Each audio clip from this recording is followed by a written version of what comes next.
Mo kí yín olórúkọ Ọlọ́run Ísírẹ́lì. Ẹ má bínú torí nẹ́tíwọ́ọ̀kì tó sá lọ lẹ́ẹ̀kan. Ayé yín á dáa. À ń tẹ̀síwájú nínú àdúrà gbogbo tí a fẹ́ gbà.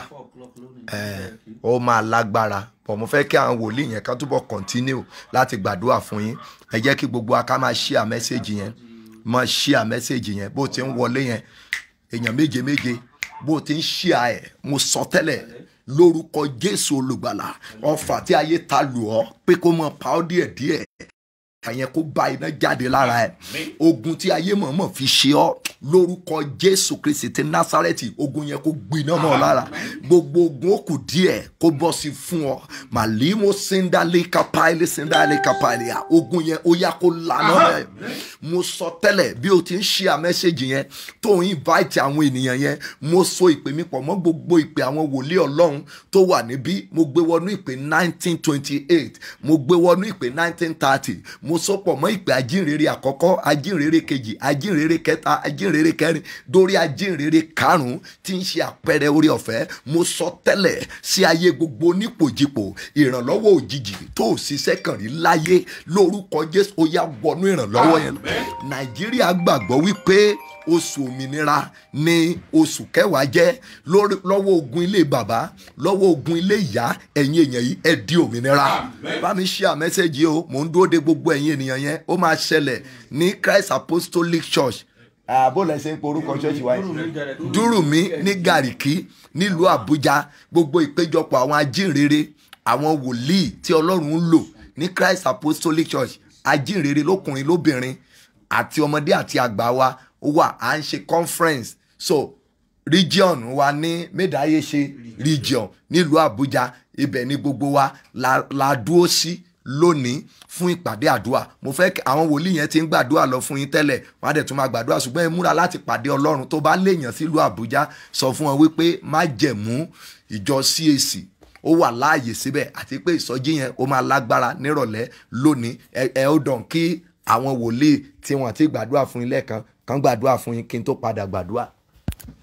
Ògo fọ́lọ́run lókè ọ̀run. Hallelujah. Ògo fọ́lọ́run lókè ọ̀run. Hallelujah. A kí gbogbo ẹ̀yin ọmọ wòlíì pátá tẹ́ wà ní Suleja, tẹ́ wà ní Gbọ́wọ́ládá, tẹ́ wà l'Àbújá, tẹ́ wà ní Nasarawa, àtẹ̀yin tẹ́ wà ní Kaduna. Afẹ́fẹ́ àsìkò yìí sọ fún yín pé ìpàgọ́ àdúrà ńlá ó wà nílùú Àbújá báyìí tí Ọlọ́run ti gbé Olúwa lọ kalẹ̀ láti lò ó fún wa láti aago 4 ìrọ̀lẹ́ títí di aago 6.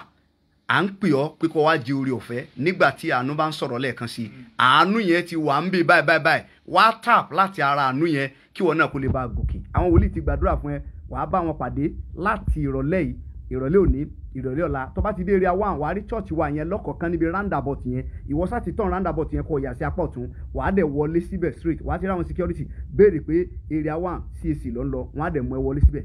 Gbọ́ àdúrà àkọ́kọ́, àánú lórúkọ Jésù kó wá orí. Amen. Áńgẹ́lì aláàánú tó ti pín yà lágọ̀ọ́ ara rẹ lánàá lónìí lórúkọ Jésù ọ̀run kó dá padà fún. Lórúkọ Jésù ọ̀run kó dá padà fún. Òun tí ń pòǹgbẹ fún olùrànlọ́wọ́ ò tí ì rí, ṣùgbọ́n gbọ́ nínú prógrámù yìí aláàánú ẹnìkan tí ó fà ọ́ lọ́wọ́ sókè lórúkọ Jésù kó bá ayé rẹ pàdé. Lórúkọ Jésù ò ní jìyà mọ́. Gbọ́ à ń retí rẹ o. Sọ fún ènìyàn 3 mẹ́rin bó ti ń wá ẹmọ bá wa share rẹ̀, bó ti ń share rẹ̀, áńgẹ́lì aláàánú ti dúró tiẹ̀, ó dẹ̀ ti ń bùkún fún ẹ, yóò sì dára fún ẹ. Orúkọ mi náà ni Pastor Kòfórádé aka ayé rẹ̀ ò ní sámálámálá. Tó bá ti débẹ̀ ìyanu ti ṣẹlẹ̀, bẹ́ẹ̀ l'Olúwa wí. Wà ní àlàáfíà kò sì máa lépa ìjọba Ọlọ́run. By the reason of anointing, Bible says every yoke shall be broken. Now you are coming out from family cage in the name of Jesus. Amen. Oh, by the special grace of God, it's a privilege that we are having God's general in our midst, Prophet Oluwalo. Today we'll be ministering live in CAC Gariki. When you get to area 1 roundabout, just look anywhere you get to, just look up. You will see a Christ Apostolic Church. Or you ask if you are going to VIO in area 1. If VIO in area 1, very close to Christ Apostolic Church. When you get to that place, God wants to move in his power because all the evangelists, prophets of Christ Apostolic Church in Abuja, in Kaduna, in Jos, in Kotongura, in Bauchi, all of them are meeting today and they are praying. And God has sent Prophet Oluwalo to come and bless life. Blind will see, lame will walk. It's not by his power, but by the power in the name of Jesus. The Bible says by the name of Jesus, every knee shall bow, tongue shall confess that Jesus is Lord. Jesus is moving in his new power again. He's inviting you, my sister. He's inviting you, my brother. Anywhere you are, denomination is not a barrier. Come and meet with Christ. It's not all about denomination. It's all about having an encounter with Jesus. Holy Ghost will move today than ever before. The God of our Father, the angel walking with Apostle Adele Babala is with him. The angel that is walking in Ikeja Arakeji, I want to move in CSC Gareki today. And after today, life will share testimony. Amen. Thank you, Father. Go in the power of his mind. Join us today, 4 p.m. to meet with Prophet Oluwalo. Jesus is Lord. Amen. All glory to God. We bless the name of the Lord for this hour. We thank God because God counts us worthy to be able to see this opportunity. It is just an opportunity. And I bless the name of God that we are in Abuja here together with my prophet, Prophet Sam Oluwalo, to bless life. And I know that at this moment, the Lord will transform everything about you and give you unstoppable testimony. Amen. In the name of Jesus Christ. Let me pray for you. By the power in the name of the Lord Jesus Christ, you are coming out of the shame in the name of Jesus Christ. You are coming out of the reproach in the name of Jesus Christ. The power of the Lord will make a way for you where there is no way in the name of Jesus Christ. Everything that stands still in your life, the power of the Lord resolve it for you in the name of Jesus Christ. Before the end of this month, you are going to testify in the name of Jesus Christ. In the name of Jesus Christ. In the name of Jesus Christ. And so shall it be. Amen. Blessed be the Lord. Amen. Jesus' name I pray. Amen. Amen. Amen. He's a miracle working God. He's a miracle working God. He's an Alpha and Omega. He's a miracle working God. You are the miracle worker. You are the miracle worker. Come and do your miracle today. Come and do your miracle today. It's happening again. Congratulations. You that have been watching Prophet Oluwalo live from outside country, from any country of your choice, you have been watching him. By his God's grace, is now live in Abuja. And by the power of God and with the grace of God, he will be ministering live today in CSC Gareki. If you don't know the venue, you live in Nyanya, take a vehicle coming to Area 1. When you get to Area 1, tell them you are going to Christ Apostolic Church or VIO. When you get to VIO, just look up. You will see a big church, Christ Apostolic Church there. God is going to use Prophet Oluwalo live today in CSC Gareki. When you are staying in Lugbe, just say you are coming to Area 1. When you are staying in Kubwa, any angle you are, just tell them you are going to Area 1. When you just get to that roundabout, just look up. Any angle you are, just look up. You will see a very big Christ Apostolic Church. Oluwalo will be ministering there today, tomorrow, next tomorrow. Come and meet him live. God's servant is waiting for you. If we have time for counseling, deliverance, and all those things, God will take absolute control. You will enjoy the grace of God as you come and meet with Jesus. God bless you in Jesus' name. Yóò dáa fún yín. Àwọn ọ̀gá mi tí ẹ gbọ́ ohùn wọn lẹ́ẹ̀kan yẹn, wòlíì àti ajínrere ni wọ́n bọ̀, orúkọ wọn mọ́ bá mi lábo. Wòlíì Gbénga Ọ̀ságẹ̀, wòlíì ọ̀gá mi, ayé rẹ̀ ò ní sá málámálá, àwọn pásọ Kòfó, prophet Kòfó àti báhùn. Ẹ sì mọ̀ pé wòlíì Yéròkún láti ìlú Ìlọrin àná wà ń bẹ̀ yẹn àti àwọn ọ̀gá mi gbogbo tí wọ́n ti dárúkọ wọn fún ilé kan. Ẹ̀yin ènìyàn mi, Ọlọ́run ti tún padà sínú ìjọ yìí, ó wà ń bẹ̀ kò kúkú fi wálẹ̀ ní ìgbà kankan. Gbogbo ẹ̀yin tí ẹ wà nílùú Àbújá àti agbègbè ẹ̀, mọ́ mi ìsìrọ̀lẹ́ yìí láti aago 4 sí aago 6 ní ti òní. Ó máa lágbára púpọ̀ gẹ́gẹ́ bí a ti wá láti wá ṣe aṣojú ajínrere àgbà nínú ìjọ Christ Apostolic Church CAC worldwide, bí gbogbo àwọn evangelical team bí wọ́n ṣe jáde lọ nìyẹn. So èmi ni mo ní oore ọ̀fẹ́ tí ajínrere àgbà rán wá sí ìlú Àbújá pẹ̀lú wòlíì Yéròkún kí a lọ kóra wa papọ̀ mọ́ gbogbo àwọn wòlíì lókùnrin, wòlíì lóbìnrin, ajínrere ọkùnrin àti ajínrere obìnrin àti gbogbo àwọn ènìyàn kẹ́yìn náà kẹjọlá oore ọ̀fẹ́. À ń ṣe conference wa lọ́wọ́ ni, so ní lẹ ṣe ní oore ọ̀fẹ́ pẹ̀lú àdúrà yẹn. So ẹ̀yin ará mi gbogbo tẹ́ wà ń lu Àbújá tí ẹ ti ń retí pé ìjọ kan náà ni màá rí wòlíì Olúalọ́ ìṣojú, ẹ mọ̀ bọ̀, ẹ mọ̀ wá wò mí o, bọ̀tẹ́ wá wo Jésù. Ẹ mọ̀ wá wo ẹnìkankan lára àwọn wòlíì wọn yẹn, ẹ wá wo Ọlọ́run ìjọ àpọ́sólì ti Kristi, ẹ wá wo Ọlọ́run ìpè 1928, ẹ wá wo Ọlọ́run ìpè 1930. Tí n bá gbàdúrà fún yín tán, wọ́n á tún júwe àdírẹ́sì yẹn, wọ́n á júwe fún yín ní ẹ̀kan sí lónìí tí mo mọ̀ wípé ẹ ó rí àánú àti ìyanu ẹ ó rí gbà nínú program yẹn ní ìlú Àbújá ni o. Gbẹ̀yìn ọmọ ìjọ CAC tí ẹ wà ń gbogbo ibi tán dárúkọ lẹ́ẹ̀kan yẹn, ẹ dárúkọ àwọn ìlú Súlèjà, Nasarawa, Kaduna, Láfíà, Yànyàn, Gbàgbàládá, Àkùjé, Kubua, Asokoro, Maitama, Use, Yànyàn àti báhùn. So gbogbo wa pátápátá ẹ jẹ́ ká pàdé nínú ibẹ̀ yẹn, just 2 hours with God. Ẹ̀yin náà ẹ wá, gbogbo àwọn bàbá wa yẹn ló máa gbàdúrà o, kì í ṣe mí nìkan o, gbogbo wọn.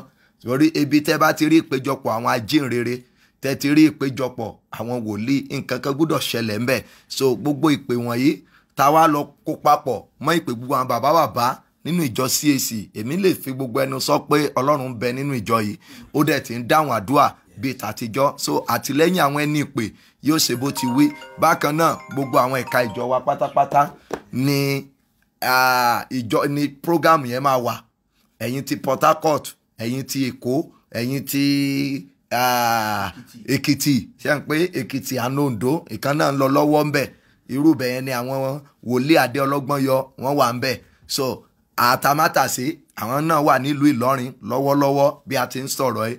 So ajínrere àgbà àwọn náà wà lórísun láti mọ gbàdúrà fún gbogbo wa. Wọ́n ṣẹ̀ṣọ́ oore ọ̀fẹ́ kan fún wa tán láìpẹ́. Rivers ó wà ní River o, bẹ́ẹ̀ ni àwọn pásítọ̀ Àánú Òjó wọ́n wà ní Rivers pẹ̀lú pásítọ̀ Dáramọ́lá. So gbogbo wa la káàkiri gbogbo Nàìjíríà fún àdúrà. So gbogbo yín pátápátá ẹ jẹ́ ká jọ pàdé ní ẹ̀yin tẹ́ wà nílùú Àbújá àti agbègbè ẹ̀ ní ìrọ̀lẹ́ yìí. Tó o lè gba tíbi iṣẹ́ yà síbẹ̀ aago 2 àbí aago 4 ní ìrọ̀lẹ́ yìí sí aago 6, just 2 hours with God nírọ̀lẹ́ yìí. Tètè débẹ̀ tó bá ti ń bọ̀ láti ibi iṣẹ́ o lè yabẹ̀. Ìwọ tó sì níbi iṣẹ́ mọ́ gbéra kó mọ́ bọ̀ ńlé. So bóyá o léèyàn sílùú Àbújá, òun ni mo ṣe ní kó share message pẹ̀lú wa. So tó bá wá di ọ̀la kílẹ̀ pé tọ̀la yẹn sà 6 p.m. sí 8 o'clock ní ti ọ̀la. Ṣùgbọ́n lónìí agogo 4 ní ìrọ̀lẹ́ lónìí ó dẹ̀ máa lágbára. Ẹ jẹ́ kán bá mi sọ àdírẹ́sì yẹn dáadáa, ṣé ń pè mí inú igbó ni mò ń gbé. So ẹ jẹ́ káwọn ọ̀gá mi tán gbé gbòòrò kán bá wa sọ àdírẹ́sì ibẹ̀ bó sì débẹ̀ tán bá wa sọ fún yín tán màá wá gbàdúrà lé á wà lọ́mọ múra lẹ̀ di ìrọ̀lẹ́. tí o bá ti ń bọ̀ wá tó bá ń bọ̀ láti Súlèjà, ibikíbi tó má ti sọ pé òun lọ sí area 1 roundabout yẹn, wàá wo church yẹn lọ́ọ̀kan, wàá kàn ìyàwó lé níbẹ̀. tó bá ń bọ̀ láti Yànyàn sọ pé òun lọ sí area 1, tó bá ti dé area 1 níbi side VIO office wàá ti rí wọn níbẹ̀, church wa wà níbẹ̀. tó bá ń bọ̀ láti Kùjé, the same area 1 yẹn náà ni kò ti sọ̀kalẹ̀, kó o tó gun orí bridge wàá ti rí church yẹn by your right. Lórúkọ Jésù yóò dára fún yín. Ọlọ́run pé yóò gbọ́ àdúrà rẹ o sì ní wá lásán. Irrespective of where you are, viewers, today Prophet Oluwalo will be ministering live in CAC Gareki.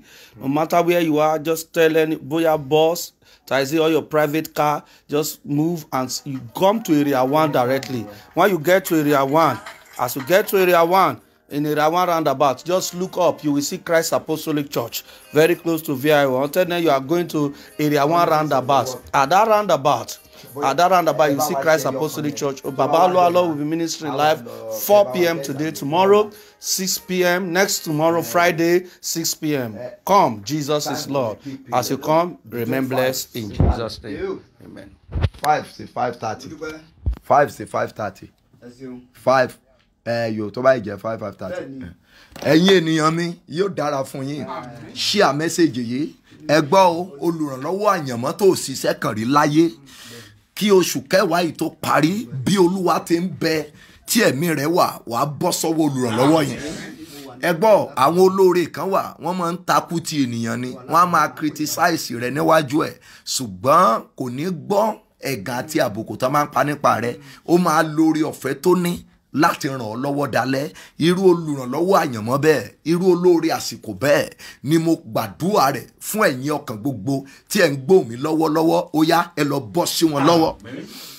Ọlọ́run Babalọ́lá tí ó fi olóore sìkẹ́ ìjọ yìí ní 1928 1930 tí agbára ìgbàanì ń fọhùn síbẹ̀, tí ọbẹ̀ tí bàbá àpòsù tí ó gbélé ná tí Ọlọ́run ṣáná sí nígbà yẹn, ọbẹ̀ yẹn ò kán, ọbẹ̀ yẹn ò dẹ̀ jóná títí di òní. Gbogbo àwọn àyànfẹ́ ń bù nínú ọbẹ̀ náà. Èmi náà lọ sí Orísun, mo so ìpè mi pọ̀ mọ́ ìpè àwọn akọni gbogbo tí ó ti la ìjọ yìí kọjá àti àwọn akọni tó ti tún rìn nínú ìjọ yìí lọ́wọ́lọ́wọ́. Mo fi sọ tẹ́lẹ̀ sínú ayé gbogbo nípòjìpò, omi àánú tó ti gbẹ ní ìran rẹ lórúkọ Bàbá tọmọ tẹ̀mí mímọ́, a fún ọmọ ní omi àánú náà. Ogun tó ju ọjọ́ orí rẹ lọ tó rẹ ní ràn lọ́wọ́ nípa ẹ̀, gbogbo ẹ̀yin bíi 800+ yìí bá mi share mẹ́sẹ̀gì nígbà mẹ́ta, share ẹ̀ kí àwọn èèyàn gbogbo kí wọ́n lè gbọ́, share ẹ̀ nígbà mẹ́ta.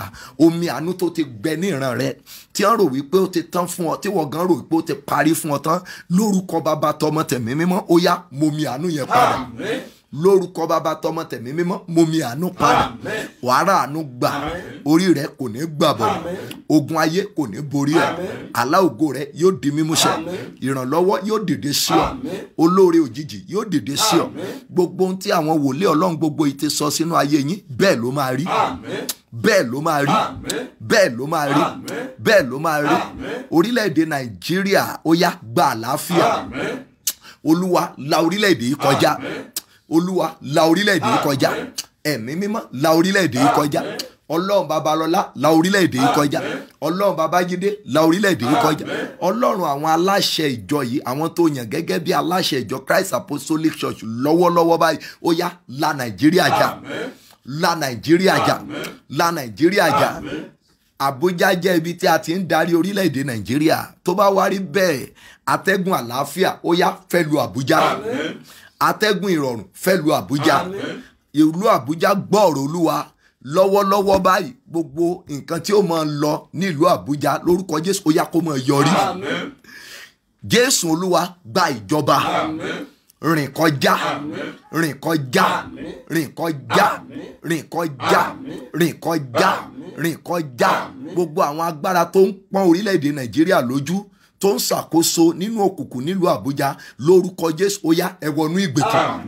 Gbogbo ẹ̀yin agbára tí ò fẹ́ jẹ́ kí Nàìjíríà ní ìtumọ̀, tí ẹ fẹ́ jẹ́ kí Nàìjíríà sún síwájú, lórúkọ Bàbá tọmọ tẹ̀mí mímọ́, ó yá ẹ wọnú ìgbèkùn.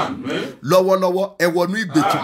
Àwọn tó lò tí ó tó orílẹ̀-èdè yìí ṣe, lórúkọ Jésù olùgbàlà bá wa gbé wọn dìde, bá wa gbé wọn dìde.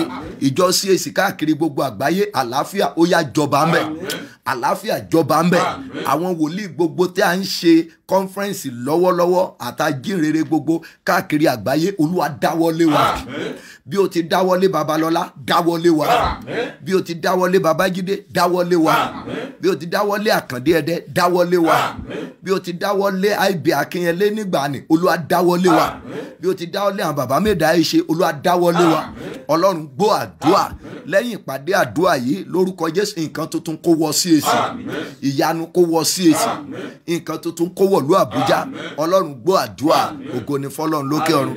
Bí mo ti sọ fún yín, orúkọ mi náà ni Olúalọ́ tí ẹ ti mọ̀ láti ìgbà kan wá, tí ẹ dẹ̀ ti mọ̀ títí di ìsinsìnyí. Mo wá ṣe aṣojú fún ajínrere àgbà nínú ìjọ Christ Apostolic Church láti wá sí Médáyéṣe region tí olú ibẹ̀ wà ní ìlú Àbújá nínú ẹ̀ka ìjọ wa ńlá tí ó wà ń bẹ̀. Wọ́n ti sọ àdírẹ́sì ibẹ̀ yẹn fún yín. So mo wà ní ìlú Àbújá lọ́wọ́lọ́wọ́ báyìí. 2 hours with God kan wà tó jẹ́ general. A ti ń ṣe lecture láti àárọ̀ bọ̀, ṣùgbọ́n ajínrere àgbà wọ́n declare ìsọjí ọjọ́ mẹ́ta nínú rẹ̀ tí gbogbo wa máa fi gbàdúrà sí Olúwa láti aago 4 ìrọ̀lẹ́ yìí sí aago 6. O ìlé débẹ̀ ní 5, o ìlé débẹ̀ ní 4:30. Ṣáà rí pé o attend ìpàdé àdúrà yẹn ní ìrọ̀lẹ́ yìí. A dára fún yín lónìí àti lọ́la. Ó máa lágbára púpọ̀ o. Gbogbo àwọn ìránṣẹ́ Ọlọ́run gbogbo wọn ti ń dé káàkiri láti 6 states àbí 7 states. Ní gbogbo àwọn wòlíì àti ajínrere ní gbogbo wa ti ń kóra jọ papọ̀ tí a ti ń wà níbi bí. A dára fún yín. Mú ìgbàgbọ́ rẹ dání tó bá ti ń bọ̀. Tẹ̀ ṣe tán, mo ti sọ fún yín, mọ̀ wá wò mí Ọlọ́run ni kò wá wo Jésù nínú ayé àwọn ènìyàn wọ̀nyẹn ẹ lè rí títóbi rẹ̀ bíi ti àtijọ́. Ọlọ́run àwọn bàbá wa yóò tún rìn bíi ti 1928 yóò tún rìn bíi ti 1930 4 p.m. Nigeria time ní ìrọ̀lẹ́ òní. Mo fẹ́ ẹ̀yin tẹ́ ẹ ṣe ń join wa nílùú Àbújá, ẹ̀yin tẹ́ ẹ dẹ̀ sí l'Àbújá náà tí ẹ wà níbi tó jìnnà, sọ fún àwọn ẹbí yín kan darapọ̀ mọ́ wa ẹ̀ẹ́dẹ̀rí wò náà live and direct lágbára Ọlọ́run. Ẹ jẹ́ kán bá mi júwe àdírẹ́sì yẹn fún yín dáadáa lẹ́ẹ̀kan sí. ẹ̀yin tẹ́ wà ní gbogbo ibi tán dárúkọ yẹn wọ́n á tún sọ àwọn ibẹ̀ yẹn fún yín lẹ́ẹ̀kan sí. Wherever you are watching me, viewers, we are meeting with Prophet Oluwalo in Christ Apostolic Church, CAC Gereki, Durumi in Area 1. When you get to that Area 1 roundabout, just say you will see the Christ Apostolic Church, or you say Area 1 VIO. Everybody know the place very well. Come and meet with Jesus, and Jesus is Lord. As you come, remain blessed. God bless you. Gbogbo ọ̀yá àwọn ní kẹsàn-án Yorùbá ẹ bá mi jó gbogbo àwọn àdúgbò. Níbi gbogbo tí ẹ ti ń wò wá, tí ẹ ti ń gbóhùn wá, ìpàgọ́ ńlá yìí máa wáyé ní aago 4 lónìí ní Durumi area ní Area 1 ní roundabout yẹn. Tẹ́ bá ti débẹ̀ lọ́wọ́ ọ̀tún ẹ ó rí church wa ńlá tó wà ńbẹ̀, CAC Medashe Regional Headquarters ní Geriki. Ẹ pàdé Jésù Olúwa ní aago 4 lónìí. Ẹ ó rí ọwọ́ agbára Ọlọ́run. Ọlọ́run àwọn bàbá wa wà láàyè síbẹ̀, ó sì ń ṣiṣẹ́ bíi tàtijọ́. Yóò tún ṣe lẹ́ẹ̀kan sí nínú ayé yín bí ẹ ti ń wá. Ẹ di ẹni àbùkún fún lórúkọ Jésù Kristi Olúwa wa. Àmín. Gbogbo yín ni mo kí o, mo fẹ́ràn yín o, Jésù náà fẹ́ràn yín o. Ẹ jẹ́ ká jọ pàdé nínú ìpàdé àdúrà alágbára yìí ní àṣálẹ́ yìí. Á dára fún yín. Thank you. God bless you all.